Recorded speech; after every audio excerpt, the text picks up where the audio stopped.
Yo, Sunday, everybody. It is March 16th. What's going on? I usually don't do videos on Sunday, but I just got done with my report and I sent it out.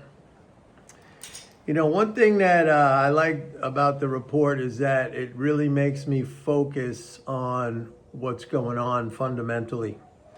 I mean, a lot of things happen during the week. We get a lot of headlines. And speaking of headlines, I actually saw a funny headline today where one of these financial sites was talking about the headline roulette. They call it the headline roulette. And basically the implication or what they were talking about was how the headlines have been causing investors to jump in and jump out. And every time a headline changes, and you know, I've always been talking about the headline traders. I've mentioned that so many times on this channel, like these people who, you know, they jump in, they jump out, they have a position on, they change their position based on some other headline. Like, this is just completely self-defeating behavior. I mean, it's comical to watch. I think it's just hilarious to watch. And most of the time, you know, I'm sending out emails to my subscribers telling them to fade whatever's going on in the headlines. First of all, you know, that's just pure emotional behavior. And you're not going to make money over time with that's your strategy, is just to react on emotion to something that somebody says. That's number one. Number two, you got to understand there's insiders who know what the headline is going to be. I mean, you don't think like in the White House, these people, they know what Trump is going to say and stuff like that. So you're playing a game where you're going to lose. And I always say, like, step out of that, man. Just step back. Have that macro perspective. I mean, that's where we really have an edge, a huge edge. Because our understanding of the monetary system is way better than, you know, the established orthodoxy. I mean, that basically has everything wrong when it comes to fiscal, when it comes to monetary policy. They don't look at the things that I look at, these fiscal flows daily. So, I mean, that's, if you want an edge, and you're not going to beat these algo guys who's, you know, they spend tens, hundreds of millions to have their computer systems over at the New York Stock Exchange or the data center in Illinois for the CME. I mean, that's like legalized front running.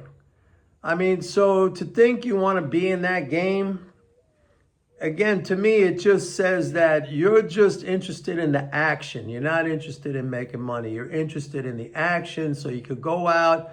Maybe you got a room in your house or your office with 50 screens and CNBC in the background, and you're sitting there and every little tick. I don't, you know, look, I like to slow it down. Slow it down. So anyway, look, I have a process. I have an analytical framework, which I talk about here every day. And those are the fiscal flows at the core. All right, that's the core of the analytical framework.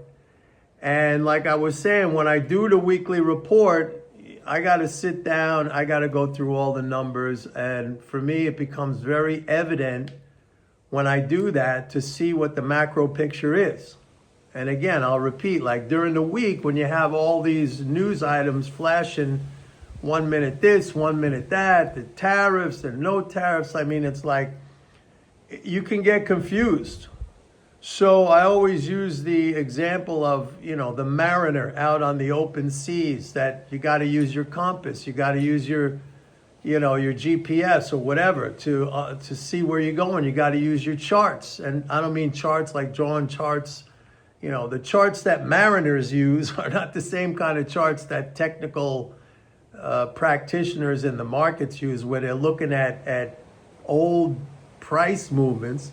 The charts that mariners use tell them what is in front of them, okay? So it's the same thing with this macro analysis that I use. And I try to tell you guys, okay, this is coming up this month, or this week we're going to have a Social Security payment, or we're going to have a tax strain, or next month we're going to have an interest transfer, stuff like that. And then we got to, September 30th is the end of the fiscal year, and they got to raise the debt ceiling. I'm trying to lay it out, the landscape in front of us. In front of you guys. That's what you need to know. Not what happened a month ago or a quarter ago. So today, for example, and I don't just do the report in one day. It takes me a number of days to compile all the information. And nobody does what I do. I'll tell you that right now, that nobody, I don't care if you're talking to guys at Goldman Sachs, I don't care if it's JP Morgan, I don't care if it's the Fed. Nobody does what I do. All right, this is a unique service, which is basically ridiculously underpriced, but whatever. So when I sit down and I go through the data, it becomes very evident to me what is going on. And I need to separate that out from the emotional currents that are buffeting prices, in the short term. And so now, what are we hearing? We're hearing about tariffs. We're hearing about, inflation. We're hearing about Doge and spending cuts. We're hearing all these things. So I go through the numbers. Is there any evidence of any fiscal drag from the tariffs? No, nothing. Is there any evidence of spending cuts from Doge?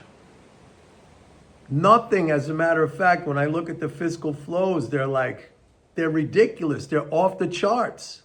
I mean, that to me clearly explains why gold is having such an impressive run, because the monetary condition right now is you basically got to go back to 2021 when we were in the pandemic stimulus environment. I mean, it is booming, man, booming.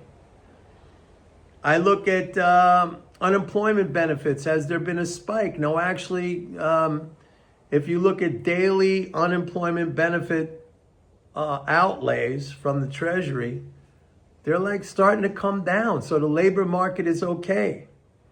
So all of these things, I'm not going to go. If you look at the banking sector, I have a whole coverage of the banking sector and the data from the banking sector every week in my report. I go through that. Do I see anything that looks contractionary there? I mean, so when I start putting the pieces together, it's like a puzzle. It's like I'm a detective and I have to assemble and compile all the evidence. And again, during the week, you might get a little bit, verklempt. Because, to use that word, because the news is coming fast and furious. And 1 minute you might think this, 1 minute you might think that. But in the peace and quiet of a weekend, which, by the way, my weekend is like Monday and Tuesday. My big work days are like Friday, Saturday, Sunday. That's when I'm compiling the data for the report. But I'm doing it in a quiet setting. I have all the data there at my disposal, and I'm just looking over that stuff, and I keep databases, and I look, and I'm looking for evidence. I'll be the first one here to tell you, oh man, we're seeing the fiscal flows really start to contract. This is bad. We don't, and I'm here to tell you that's just not happening. So some of you might ask the question, well, if that's not happening, why is the market going down, Mike? Your framework, your analytical framework is obviously wrong. No, it's not, because I don't look at the micro picture. I understand that investor psychology can, in a short time frame, and when I say short time frame, I'm not talking about daily or weekly. It could be a quarter. It could be several quarters. That could have an impact on the indices, on stocks, on commodities, on other instruments, on bonds. It could have an impact. You got Lots and lots of players in these financial markets globally. And, 99.9% of them, I mean, we could basically call it 100%, because the fraction that isn't reacting in a highly emotional behavioral way, that is a tiny, tiny fraction of the participants in these financial markets. So the analogy is like the stampede. You get everybody thinking one way. And I like to point this out, and I've pointed it out over the years many, many times. And those of you who have followed me for any length of time, you know that I point this out. And I always say we're going to come back and we're going to revisit this.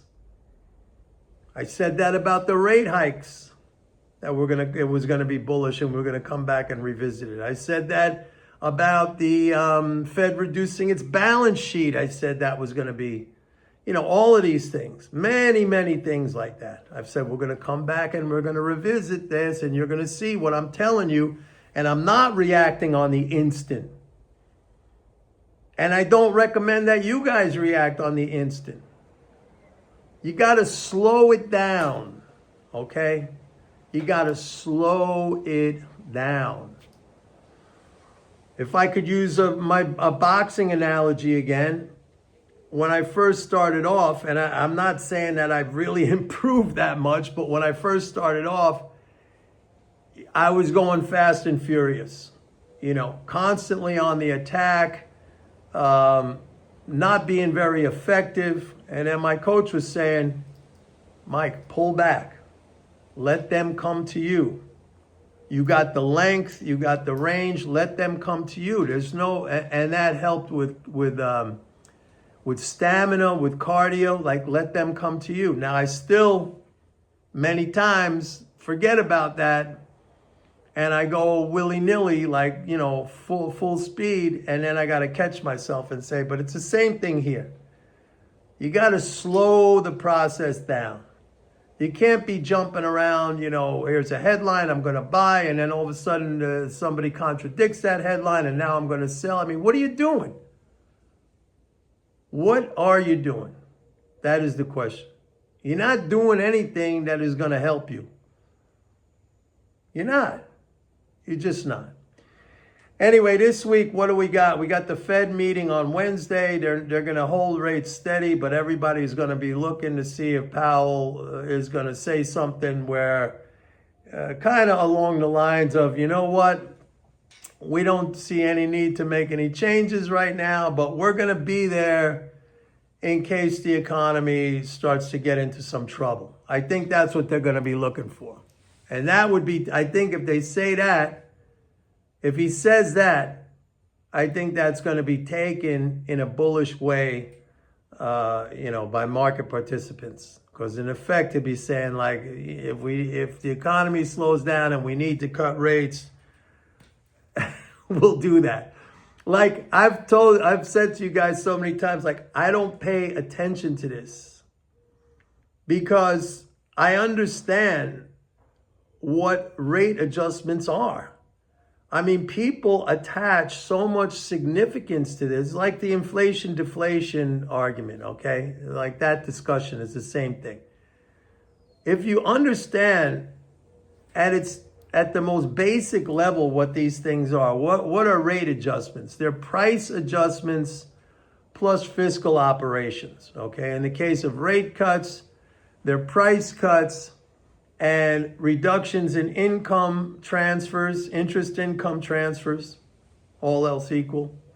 And rate increases are price adjustments, price increases, and increases in interest income transfers. So if you know what that is, it's like, let's say you have a repair that needs to be made in your house. On a pipe or something in your car or whatever. You see what the problem is, if there's a defect, if there's something broken, and you get the right tool and you fix it, the right parts and the right tool. you don't like freak out like, oh my God. Worst case, you're going to hire somebody to do it, who that person will get the right tool and the right parts. It's a matter of understanding. Look, so I don't get all wound up about these Fed meetings. First of all, they tell you what they're going to do. And from that, you strategize. You say, okay, they're going to use this tool, or they're going to implement this policy. I know what the impact of this is. Where should I focus my investments now? Because that's the area that's going to benefit, and then there's going to be an area that doesn't. It's an income redistribution. That's the other thing with these rate adjustments. They also tend to be income redistributions. All of this stuff. Taxation. Whether we're talking about tax increases or tax cuts, they're income redistributions. Tax cuts redistribute income from the sovereign, from the government to the non-government. Tax increases redistribute income from the non-government to the government. Basically, it goes into a black hole, into nowhere. So that's a removal of income. I mean, it all comes down to, like, if you understand what these things are, there's no reason to panic. And 1 minute you're stepping on the gas, the next minute you're stepping on the brakes. I mean, this is why I always say, like, and this is a cliche, I understand, and maybe it's an overused. I don't think it's an overused expression, but knowledge is power. And a lot of you just you take that too lightly. Like, you don't pay attention to that. That is something that is fundamental to success. Knowledge. And it's like you brush it off. And like you're looking for some gimmicky way to make it all happen for you. When, I mean, this shit is easy, man. Gaining knowledge is easy. It's just, you got to just apply yourself. Like, I give information here every single day, my report, my emails. And I'm not just talking about me, but like, we live in an amazing time because knowledge, information is out there. Also, a lot of misinformation is out there. I would be wrong not to mention that. But yeah, like, there's no reason to freak out. And there's no reason to be 1 second stomping on the accelerator and the next second stomping on the brakes. Like, it's got to be Zen, man. It's got to be like, you just got to slow everything down. You got to slow it all down and it all come together. And none of this jumping in and jumping out and stay away from the crowd. Whatever you do. Now, if you want to stay near the crowd, you want to be on the opposite side of them. That's where you want to be.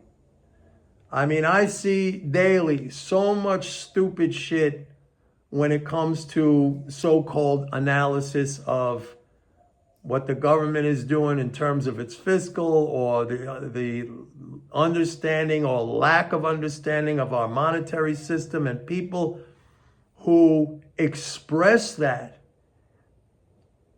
in a way like saying, you better listen to me because I'm an expert on this, and their stuff is so freaking wrong that it is unbelievable. And it's just like, whatever they're saying, there's no empirical evidence. As a matter of fact, the evidence is opposite of what they're saying, and yet they purport to be experts in this shit.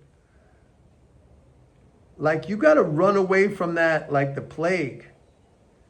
And you gotta like endeavor to educate yourself. It's not that hard. It's not that hard, but believe me, it's like, these guys who talk about, they have these 10x conferences, like they suck people in to come to these conferences. Like, you know what 10x really is? It's knowledge, man. And you don't got to pay to go to these freaking conferences. It's all out there. I put a lot of stuff out on this channel. And by the way, I just want to say one thing. I want to thank all you guys for signing up as subscribers to this channel. Like, what has happened in the past, I would say like even in the past month, has been like freaking amazing. And I appreciate it. I appreciate it a lot. Anyway, let me end off. I don't know if I mentioned this, but I bought a new gun to add to my collection. I don't have it yet. I bought it on gunbroker.com in an auction. It is the Smith & I think I did mention it, the Smith & Wesson Model 29. I'm still waiting to get it. Very cool.